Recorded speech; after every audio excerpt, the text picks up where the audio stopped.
Welcome to the final session of your 6-week running program. We'll be focusing on strength endurance. So the idea here is to find a set of stairs or a steep incline that you can focus on doing repeated efforts and intervals. Of course, the intensity will be increased.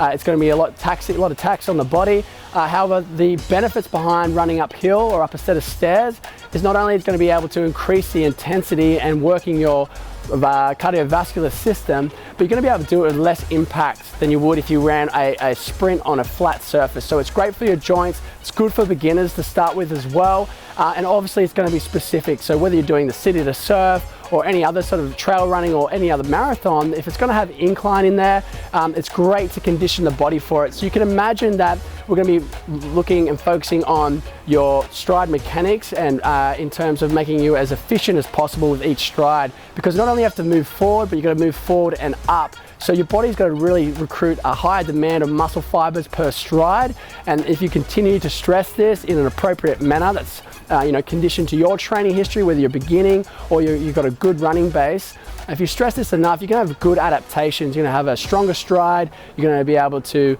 increase your running arm movement, exaggerate that, which is all going to help that biomechanics of running. So there's plenty of benefits besides the intense anaerobic lactate threshold adaptations that you also get. It's great for mental resilience too, especially if you set yourself a set of amount of sets to do of that hill or set of stairs. Knowing you've got to turn around and do it again and fighting that internal battle is going to all aid you in your running, especially when you're halfway through the running race or towards the end, you're starting to feel tired, things are sore. You've got that mental resilience that you've been putting into your training. So whether it's a heartbreak hill, as you ascend up the hill, you're already 8 kilometers deep into City2Surf. You want to make sure that you've got that endurance. You're not going to tax yourself by the time you get to the top. You don't want those shaky giraffe baby legs, for the following of the event. So my suggestion here is to make sure it's tangible. Understand that if you are going to start, set a goal. Maybe begin with 5 sets of your set of stairs or your hill and have a turnaround time. So for me, on these set of stairs, what I like to do is I start at the bottom, I give myself 3 minutes to run up. To get to the very top takes me around 55 seconds. Then I'll take a minute to come back down. So I'm jogging back down, trying to focus on my recovery. I get to the bottom with an additional 1 minute to sort of get my heart rate back down and shake it out of my legs to prepare for another effort. I maintain that same stress, that same cadence all the way to the top and repeat for 10 rounds. I started at 5, I've gone to 10, I've worked all the way to 20 sets when I was more conditioned, and that way it translated into my running and my racing. And depending on what you're focusing on, if you're focusing on purely just power, you could just find a set of stairs or a hill and simply do a 10 to 15 second sprint and walk it down, recover, repeat again. If you're looking at completing an event that's longer, that potentially there's longer hills, then you're going to look at doing longer efforts. So the intensity doesn't have to be as hard as a full-out sprint, but the intensity will still be there because you are going uphill for longer periods of time.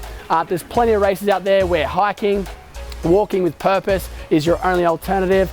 Everybody's different in terms of running efficiency. Some people operate really well flat, some people operate with a few degrees of gradient, other people operate really well on steep inclines. So you've got to expose yourself to certain weaknesses and then make sure that you're addressing that so that you're more of an well-rounded runner when you get into these races, and you're going to focus on, obviously we're looking at increasing performance and your result.